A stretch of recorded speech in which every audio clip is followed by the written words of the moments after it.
March 15, 1944 began like dozens of other combat patrols over England, but it would end as one of the most quietly consequential days in the air war over Europe. 15,000 feet above the green patchwork of the English countryside, Captain Francis Gabreski pushed his throttle forward and reached instinctively for the small switch mounted beside it. He had done this motion countless times before in training and in brief bursts during combat tests. This time, it mattered more than ever. His P-47 Thunderbolt surged as the throttle hit the stop, and Gabreski flipped the water injection switch, expecting the familiar surge of emergency power that was supposed to turn his heavy fighter into something unstoppable. Instead, the engine coughed. Not a violent failure. Not an explosion. Just a sick, uneven shudder that traveled up through the airframe and into the control stick. The massive Pratt & Whitney R-2800 radial engine filling the Thunderbolt's nose hesitated, stumbled, and began to lose power. The manifold pressure gauge, which should have climbed smoothly toward emergency limits, flickered and then sagged. Cylinder head temperatures spiked. The smooth roar of the turbo supercharger degraded into a harsh, irregular rasp. Gabreski knew that sound. Every fighter pilot did. It was the sound of an engine that was dying from the inside. Below him, German fighters broke contact and dove away toward the continent, untouched. Across England, at that exact moment, the same thing was happening. On base after base, squadron after squadron, P-47 pilots were discovering that the miracle system they had been promised was doing the opposite of what it was designed to do. Engines that should have been producing more power were losing it. Aircraft that should have been dominant were suddenly vulnerable. The technology meant to give American fighters a decisive edge was killing their engines instead. By the time Gabreski limped back toward RAF Steeple Morden on reduced power, the pattern was already clear. The problem wasn't pilot error. It wasn't maintenance. It was systemic. Manifold pressure dropped when it should rise. Cylinders cracked. Spark plugs eroded. Detonation, violent, uncontrolled combustion, was tearing engines apart from the inside. Pilots were grounding aircraft not because of battle damage, but because their own emergency power systems were destroying the machines meant to keep them alive. Military experts had an explanation, and it sounded absolute. You simply could not push an air-cooled piston engine beyond its rated limits. Metallurgy had boundaries. Thermodynamics had ceilings. Physics did not negotiate. The R-2800 was already one of the most powerful air-cooled engines ever built, and trying to extract more power from it was not innovation. It was suicide. But in a quiet laboratory in Connecticut, a junior engineer named Frank Walker was staring at test data that refused to obey that logic. Walker wasn't a senior authority. He didn't sit at the head of conference tables or command research divisions. He was a chemist, buried deep in Pratt & Whitney's development labs, tasked with understanding fuel behavior under extreme conditions. And what his data was telling him made no sense, at least not according to accepted wisdom. The approved alcohol mixture being used in water injection systems wasn't preventing detonation at high power.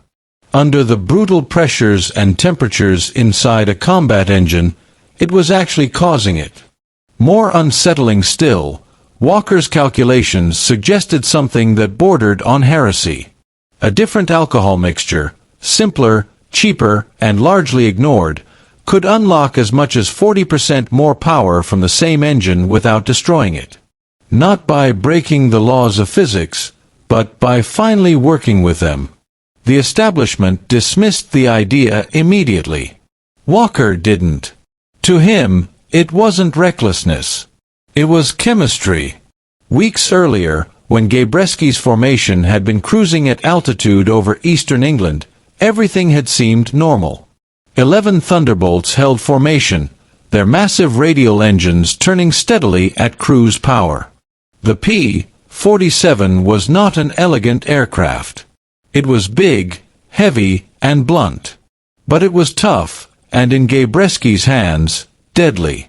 Fresh from the factory, his aircraft carried the latest modification whispered about by ground crews, the anti-detonation injection system. Water injection.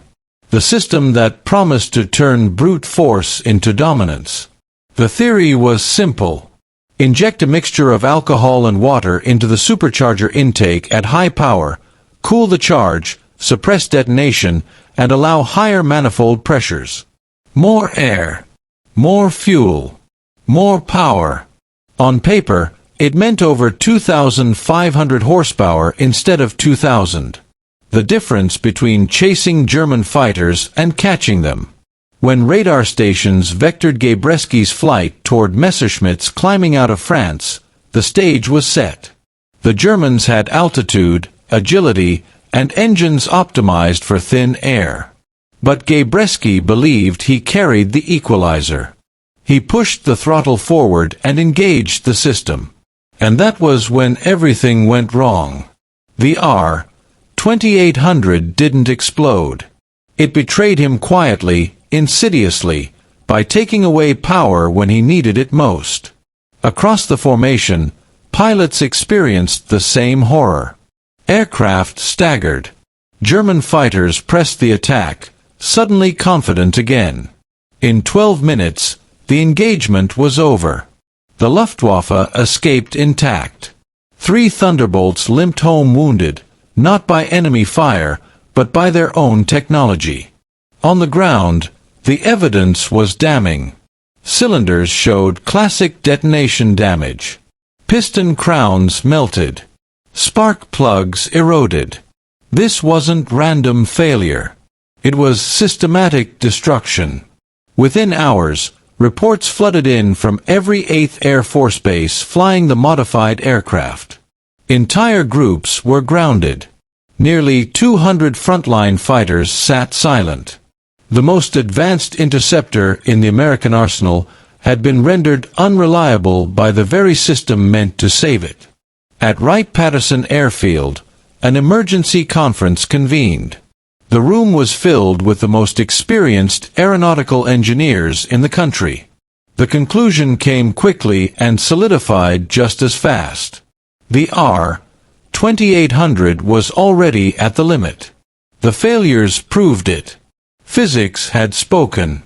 Charts were displayed. Numbers were recited. Cylinder pressures. Temperatures. Heat rejection limits. The damage seen in England matched textbook detonation failure. The alcohol mixture being used should have worked, but theory could not overcome fundamental constraints. The water injection program was declared unsafe. It would be suspended. Engines would return to conservative ratings. Performance disadvantages would be accepted in exchange for reliability. As the meeting ended, Frank Walker remained seated, staring at his notebook. Methanol. Ethanol. Water. Numbers that didn't fit the conclusion. Everyone else saw limits. Walker saw variables no one else was willing to touch. Days later, Bill Closs arrived in England carrying little more than a bag and a quiet defiance of official orders. Closs had studied Walker's data during the Atlantic crossing, and the implications haunted him. With the help of mechanics who trusted results over regulations, he prepared a single Thunderbolt for unauthorized testing. They drained the approved isopropyl alcohol mixture and replaced it with methanol and distilled water. No paperwork. No authorization. Just chemistry and necessity. Gabreski volunteered his aircraft. The ground test told the story immediately. Smooth acceleration. Stable temperatures. No detonation. No hesitation. When they pushed the engine past limits that had previously guaranteed destruction, it responded with controlled violence. Power without chaos. At full emergency power, the engine produced nearly 2,800 horsepower. In the air, the transformation was undeniable. Climb rates soared. Speeds exceeded anything German fighters could match. The Thunderbolt was no longer merely durable. It was dominant. Word spread fast. Quietly. Illicitly. Mechanics drained tanks and refilled them.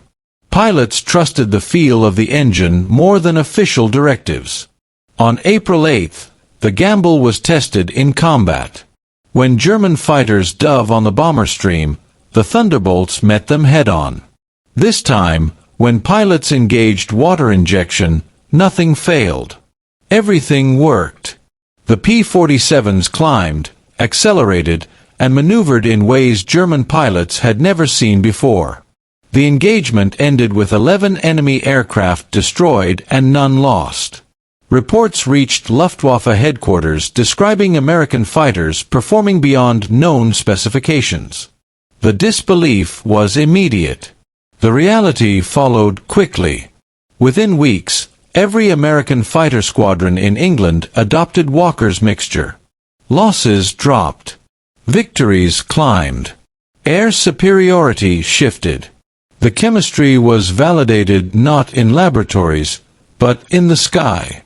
Walker would later receive recognition, but the true impact of his work was measured in lives saved and wars shortened. His understanding of fuel behavior under extreme conditions became foundational knowledge for everything that followed: turbines, rockets, spaceflight. The laws of physics had never been broken. They had simply been understood by someone young enough and stubborn enough to question the conclusions of those who believed the limits were already known. And 15,000 feet above England, on a cold March morning, that understanding began to change the course of the air war forever.